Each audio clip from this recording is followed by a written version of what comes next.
So this is a electric motorcycle. It's definitely a unique experience. There's no clutch. You don't need to shift gears. You pull the throttle and it goes. If I didn't have the kickstand down right now, the second you pull the throttle, it goes. So I suppose because there's no gear, you can't shift into gear to keep it from rolling backwards. That could be an issue as far as if you have to park on a hill. So it's kind of like an interesting paradigm, whereas moving forward, it has no problem going up hills or handling that because you don't have to worry about stalling. But because there's no dedicated gear, it will roll freely forward and backward. When you pull the throttle, the power is instantaneous and is probably quicker off the start than probably most gas motorcycles. As far as the charging, you can see the battery. I think I started at about 90%. I have only driven probably maybe 10-15 miles and we're already down to 77%, or you can see the range there saying 108. If you have good support for your charging stations and you just plan on never leaving town, I think this is a great alternative to having a gas-powered bike. But this seems almost on par with having a toy than having a dedicated motorcycle.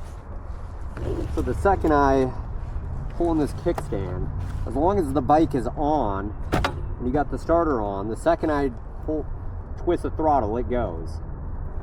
And as you can see, I can roll it back and forth because there's no gear. But the second I pull the throttle, we just start to take off.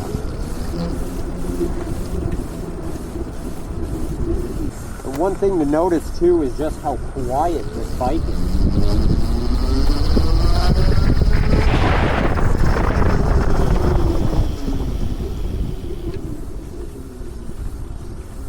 If you're rolling through neighborhoods and grocery stores, you probably want to use the horn because you can't really throttle bomb. Another thing to note too, it's crazy because it doesn't get hot. Like a typical motorcycle would be roasted.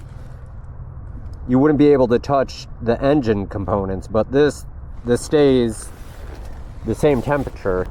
So because there's charging stations, or you have to charge, you want to always make sure you have that dedicated charging system, or you charge it in your house overnight or in your garage so that you have the miles you need for like the next day. And as you can see, I'm kind of on a slight incline, and obviously because there's no gear, it pretty much just rolls back as if you were in neutral.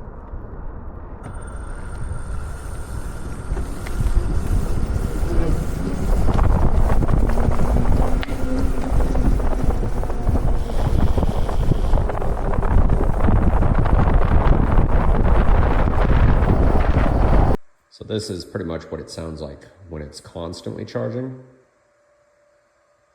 And right now we're at 89%. The range is 119 miles if I were to take it out now. And the time left to charge, the rest, 11%, is an hour and 25 minutes. So my honest review is, it's a fun toy to have in your garage as like maybe a second or third bike, assuming you don't plan on leaving town and you have no problem with being able to charge it throughout the day. But then I'm just gonna have some bonus clips of me just riding it around town.